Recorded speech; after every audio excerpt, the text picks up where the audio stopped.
That's like you just were choosing to face your own emotions and your own beliefs, I guess, about things.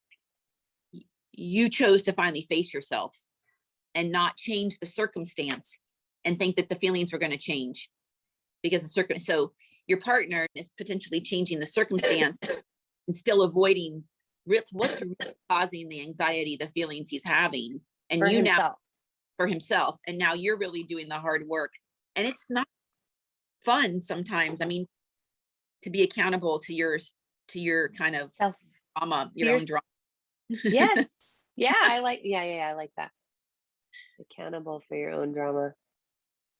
That's a huge step forward because this is hard work, and I don't think people really want to do this kind of hard work where they have to self-reflect often and deal with their own drama.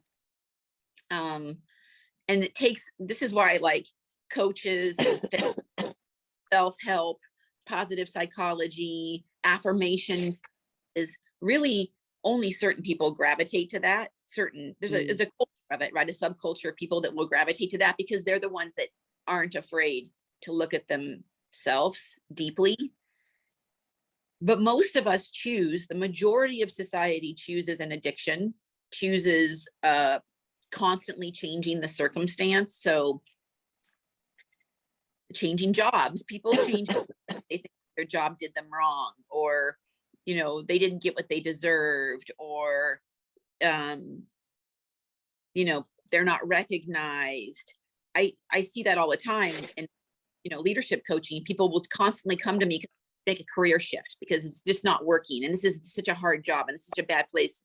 And they'll want to move and they want coaching to figure out how to be better leaders so they can move. And I'm like, well, the better leader would stay right there and learn how to grow in this situation because it's probably not the job. I mean, sure, every job has its politics.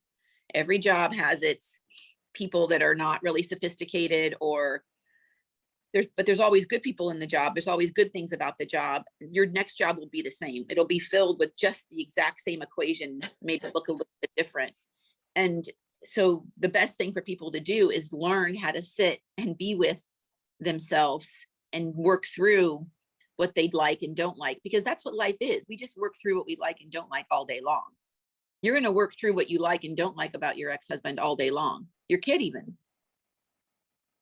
And if we don't have those kind of tools, or you're not curious in building that tool set, then you will constantly change the circumstance just to get out of what you don't want to feel.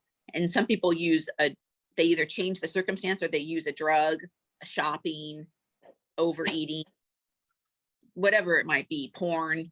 There's always some crazy addiction out there that you can, gambling is an addiction, phones. I think being on cell phones is an addiction that actually numbs people out from having to deal with what they're feeling. They just pick up the phone now and they can just scroll through. They're just addicted to their phone.